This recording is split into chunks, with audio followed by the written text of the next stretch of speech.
My name is Patricia, and I'm 54. I'd like to say I'm just an ordinary woman, but according to my sister-in-law, I live a privileged life, ignorant of the struggles of an average person. But more on that later. My husband Robert is also 54. Both of us work full-time during the week. We don't have any children.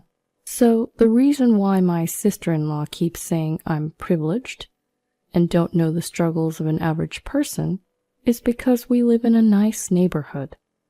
It's near both downtown Boston and the bustling Chinatown. And of course, it's within walking distance to the local subway station. My grandfather built a house on his land, which my parents inherited, and when they passed away, my husband and I gave up our apartment and moved in. Now, this sister-in-law who keeps calling me privileged is 46, 8 years younger than me. She often visits our place. Leaving her husband and their 12-year-old child at home, she travels 2 hours from her home to visit us, at least once every 3 months over the weekend. She seems to love downtown Boston. My sister-in-law is 8 years younger than her brother. Robert was in elementary school when she was born, and he says she was a tiny, adorable baby. Apparently, his parents spoiled her as she was a child born late in their life. But no matter what, I just couldn't bring myself to like my sister-in-law. It's nice, isn't it, growing up without any struggles in a place like this? She'd say in a sarcastic tone. Her favorite phrase is, I was born in the countryside where there's nowhere fun to go, while a princess like you must have grown up all snug and warm without knowing such struggles.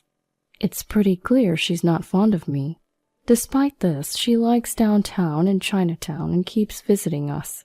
And of course, she always arrives empty-handed. Her reasoning?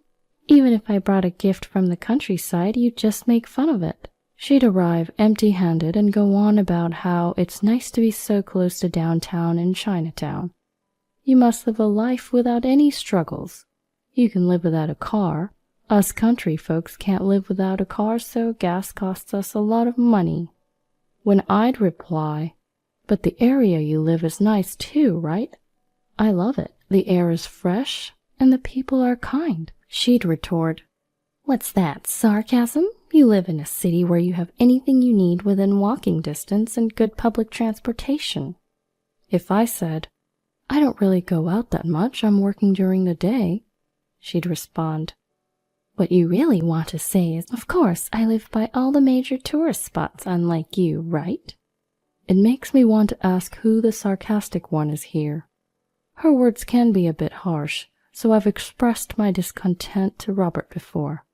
But he dismissed it, saying, Oh, my sister's just outspoken. She's very straightforward. Now, amidst all this, I heard that my sister-in-law is planning to build a house. Then, during one of her visits, I asked, Oh, where? To which she responded, Obviously near my current place, Patricia. Unlike you, I had to buy the land. I wasn't born with any property to inherit like you, so there's no way I could afford such a nice area. Must be nice being rich.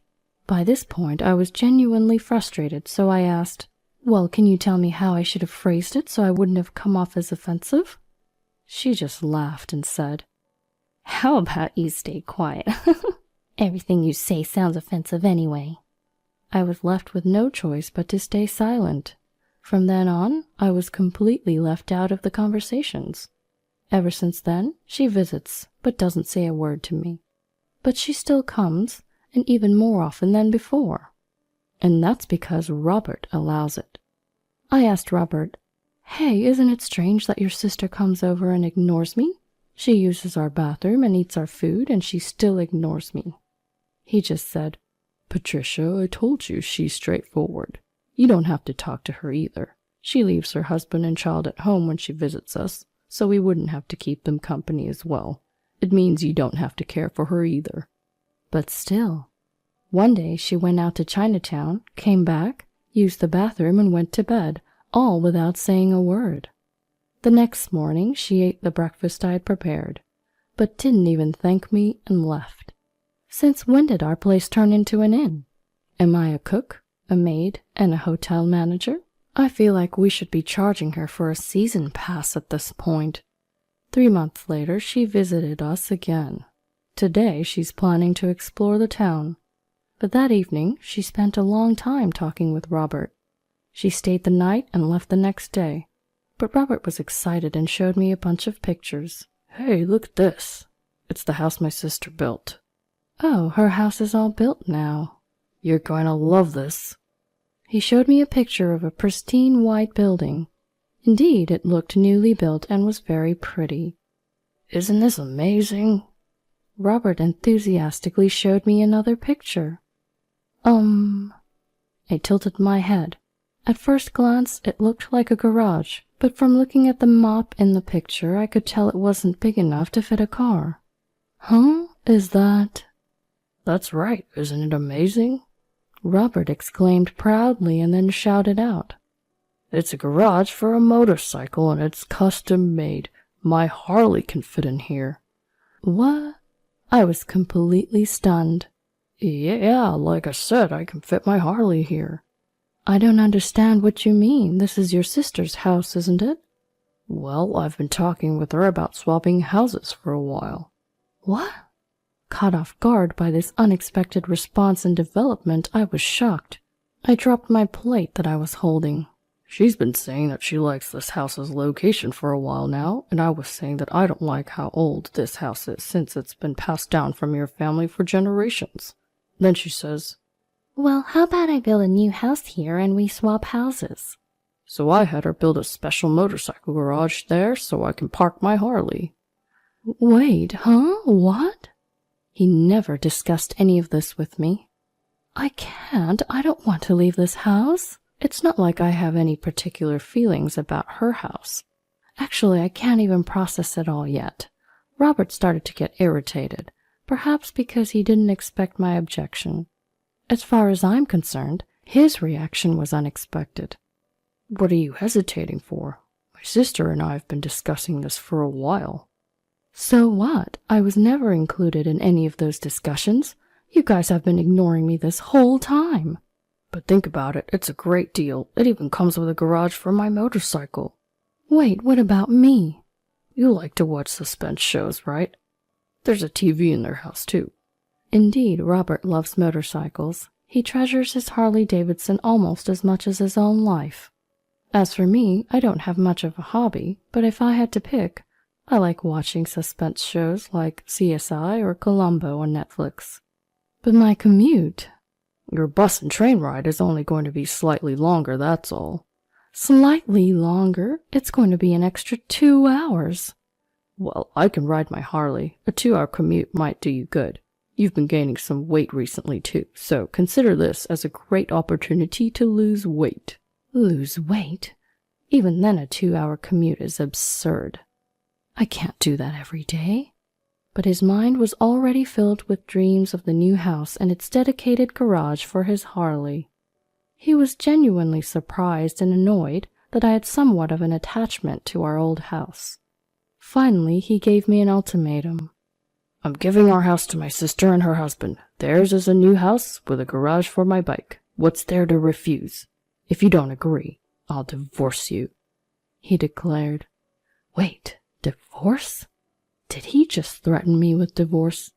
I was taken aback. All right, just give me a night to think about it. I barely managed to utter those words. I crawled into our bed. Shocked, I just spaced out for about 2 hours. A new house with a garage for his bike. It seemed like it was built solely for Robert's benefit. I mean, his sister and her husband didn't even own a bike. That meant they had built the house with the intention of taking ours from the start. And the fact that Robert agreed without consulting me just added insult to injury. And to top it off, he told me he'd divorce me if I didn't agree.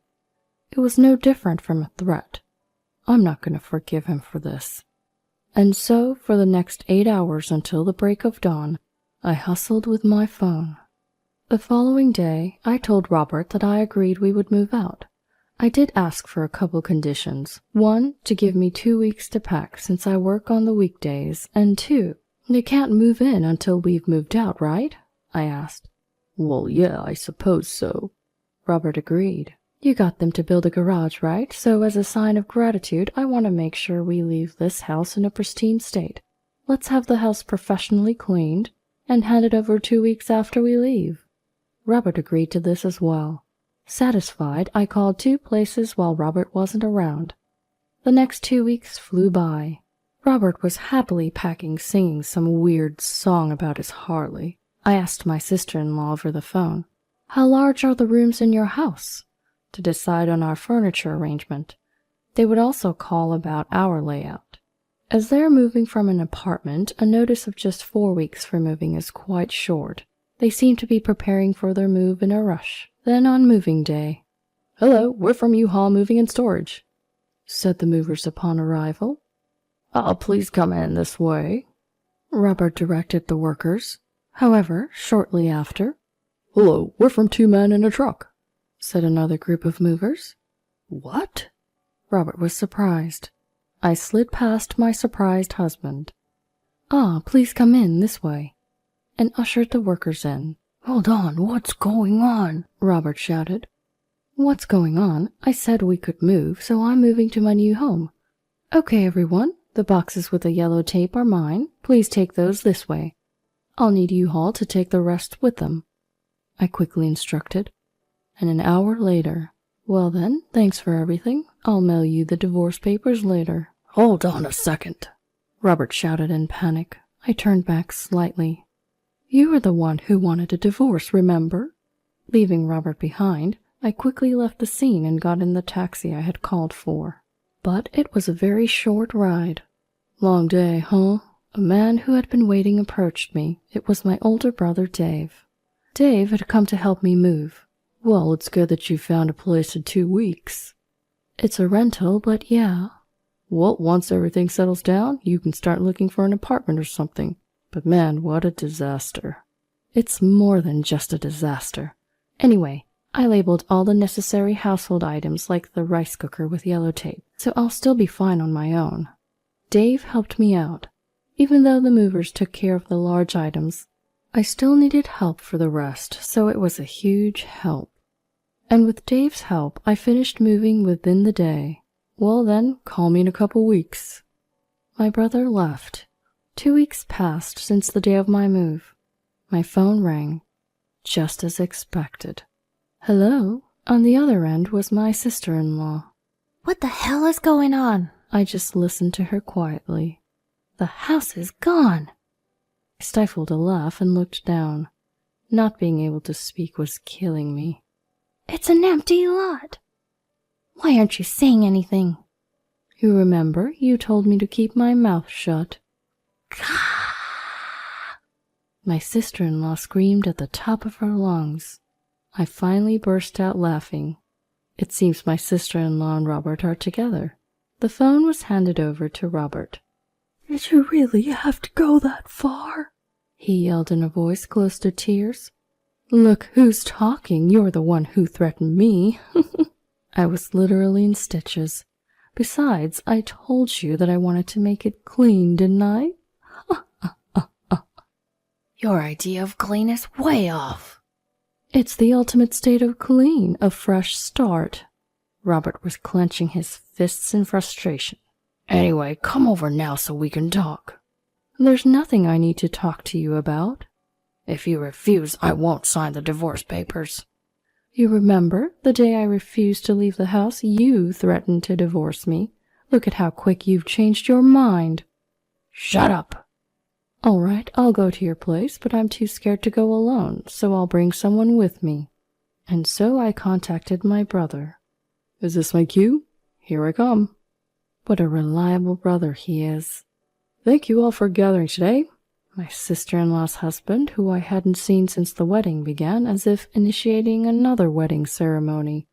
My sister-in-law's husband seemed timid. Me, Dave, my husband, his sister, and her husband all took seats around the table in my husband's new home. We couldn't have children present with us, so we had them in the room next to ours. However, the atmosphere in our room was tense. My sister-in-law had come here high-spirited, but was stunned when she saw an empty lot where the house was once built. But since they had already ended the lease of their apartment, they couldn't go back. In a rush, he had the movers bring all of his stuff into his sister's newly built house. As a result, there were 2 of everything, 2 cabinets, 2 tables, which made the space incredibly cramped. I was shocked to see everything in doubles. It was like a broadcasting accident you'd hear about on TV. Seriously, why would you take the place down? You took it too far. That's right. Just because my sister is laid back and you're the sensitive type, doesn't mean you can do this to her. How low can you be? Robert and his sister were yelling their heads off. I laughed. I inherited that land and house. It was originally my grandfather's, so I can do whatever I want with it. What? My husband was taken aback, and my brother then chimed in. Basically, that land and house were inherited by Patricia, so they're her individual property and don't fall under marital assets. In other words, you, her husband, don't have the right to decide whether to give them to your sister or anything like that. Huh? What? My sister-in-law and husband were left speechless by the unexpected turn of events. Well, then you could have told us that first. Then it would have been all fine. Well, then you could have told us that first. Then it would have been all fine. Typical Robert and Patricia, always on the same wavelength. So I guess we're now shifting blames. We were silenced too, we protested. You threatened me with divorce and told me not to talk to your sister, so I couldn't say anything. Patricia was being threatened with divorce, and you wouldn't even let us speak to your sister. What else could we have done? We tagged up as siblings and questioned them. So I decided to sell the property. The house was too big for me to live by myself anyway. The truth is, the next day after I was threatened with divorce, I made 2 phone calls. One was to Dave, and the other was to a demolition company. They said it would take 10 days to demolish the house. It takes my sister-in-law about 2 hours one way, 4 hours round trip to get here. If she was given short notice for the move, she would have been too busy packing to make the trip. The same goes for my husband, who moved to a newly built home near his sister's apartment, and thus our reprisal was set in motion. Their new home was nothing but an empty lot. Enough is enough. We've lost our home, you know. Not only that, but we had to move twice, because we temporarily moved into Robert's house when we found out our house was gone, which doubled our moving costs. Do I look like I care? You should be thankful you're not being sued for trespassing on my property. You couldn't move in because it was razed to the ground, so you dodged a bullet. Ha ha ha ha ha ha ha. I couldn't help but laugh. Then I said to my husband, "Do you really think a woman who nags about every little expense is laid back? You're really funny." Dave chimed in. "Being dismissive of others doesn't make you laid back, it only makes you shallow." Does that mean you didn't have Patricia's permission when all this moving business started?" My quiet brother-in-law finally spoke up. "That's right, she told us to shut up, and my husband threatened me. They just went ahead and got all excited on their own." I revealed everything. Then the usually timid brother-in-law started to shake with anger. "Hey, what the heck were you thinking? You've been wasting money in Boston and Chinatown for the past 3 months. You left me and the kids while you went on a shopping spree. And since you've decided to live there, you said you didn't need a car anymore and sold it. We can't live without a car here, but this house only has a motorcycle garage. Do you not realize how you screwed everyone in your family? Well, what's gotten into you?" My sister-in-law was clearly shaken. I suppose she had never seen him this angry before. "Patricia," my brother-in-law continued, "this one here, she told me, 'I'm going to take my brother's house and move. If you disagree, I'll divorce you.'" "What?" It's surprising how much brothers and sisters can think alike. I was genuinely about to burst into laughter. I knew my stomach was going to be all sore tomorrow from laughing too much. But since I'm a software engineer who can work from anywhere, and I thought it would be sad for the kids if their mom wasn't around, I agreed to her demand. But now that things have come down to this, I realized how my wife's selfishness could hurt my whole family. Besides, what you said earlier about Robert's statement, that woke me up finally. He then took a deep breath and, looking at his wife, said, "You threatened me." And finally he said, "Well, it's over for us too. I will protect and raise the kids. I'll go along with your threat as if it were a proposition." Well, now it's my turn. Looking at my husband, I also delivered the final blow. Robert, I'll also accept your demand as a proposition. We are truly finished now. Goodbye. Oh, hold on. If I lose the house, that means the situation has changed, right? Exactly. The situation has changed, so it's not fair to cut us off like this. The siblings both started shouting. I just brushed them off with my brother-in-law. You guys created this ridiculous situation, got all excited, and now you're just back to where you started, said my sister-in-law's husband. After that, my sister-in-law's husband and I each hired a lawyer, and each pursued a mediated divorce. The newly built house that my sister-in-law had built was apparently going to go to her husband, along with custody of the kids.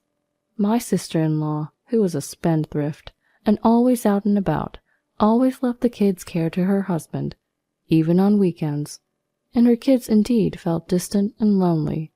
But now that they're living with just their father, they said they're happier now, since they know their father will always be there for them.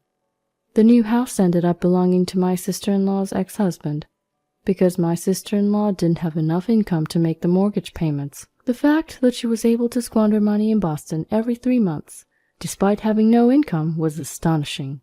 In the end, her splurging habit didn't change, and I heard she was buried in debt. The motorcycle garage was going to be torn down to be converted into a parking lot.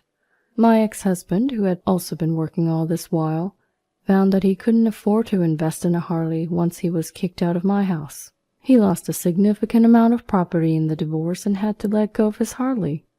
Losing his Harley and his hobby, he vented his frustrations on the lawyer and ended up drowning his sorrows in alcohol. I turned the vacant lot where my house used to be into a parking lot. It's close to Boston and Chinatown, so I was able to charge a high price for parking, and that became a steady income. With that as my starting capital, I ended up buying an apartment. It's a 1-bedroom apartment, but it's quite cozy. I sat in front of the big screen TV with a smirk on my face. My favorite show, CSI, Crime Scene Investigation, is on. Here's my moment to watch it with a beer in hand, uninterrupted. It feels amazing. I took a bath, and I have the ultimate combo. No makeup, pajamas, beer, big screen, CSI. I've got my nuts and snacks, and I'm sinking into the couch as I press the power button on the remote.